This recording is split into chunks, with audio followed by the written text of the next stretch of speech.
limits, man. Whoa. Okay, calm down. Can you speak more about the connection between NATO and Nazis? Yeah. So there's actually, interestingly, there was a documentary by BBC that was made about Operation Gladio back, like, this was, I think, in the 1990s. And it was when, there was no fear of like Russia. Boris Yeltsin was in charge. There was no fear of China. The US was firmly on top. So they could start acknowledging some of the very dirty things that the US did during the first Cold War.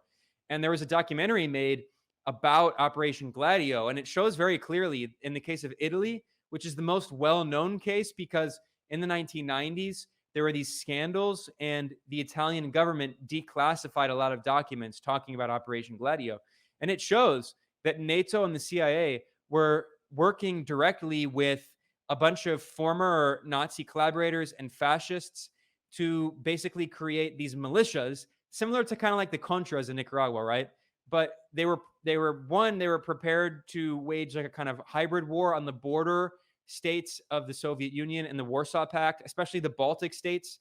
There was this group called the Forest Brothers that carried out hundreds of terrorist attacks in the Baltic states during the first Cold War.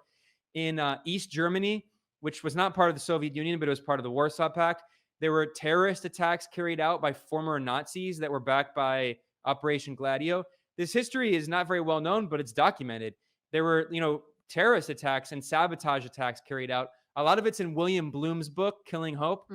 And also in the case of Nazism, we should keep in mind that after the end of World War II, East Germany, the DDR, which was the Socialist Republic, they had a thorough denazification program. Whereas in the West, capitalist West Germany, the German Federal Republic, they did not have a denazification program.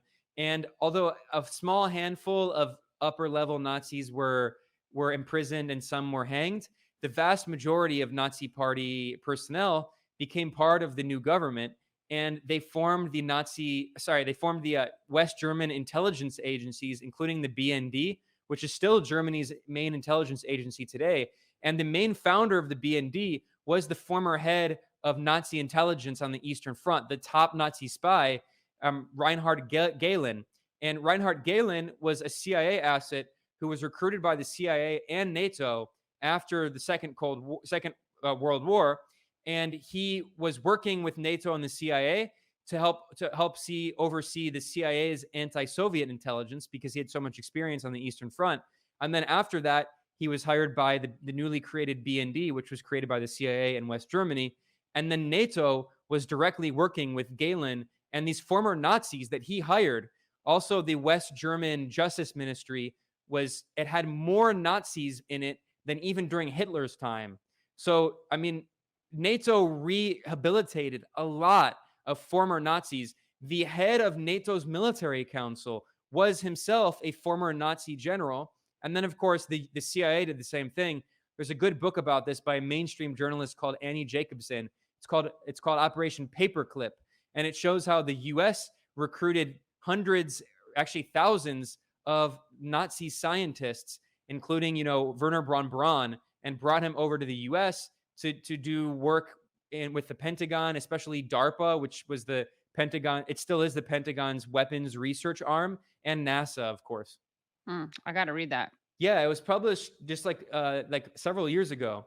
Because Annie Jacobsen is like a very mainstream journalist, and she got access to a lot of declassified documents, and it got some mainstream coverage. It's called Operation Paperclip. No, yeah. I mean, obviously there's stuff in it I disagree with, but a lot of the research is pretty good. I wonder if I can have her on the show. Get her on the show.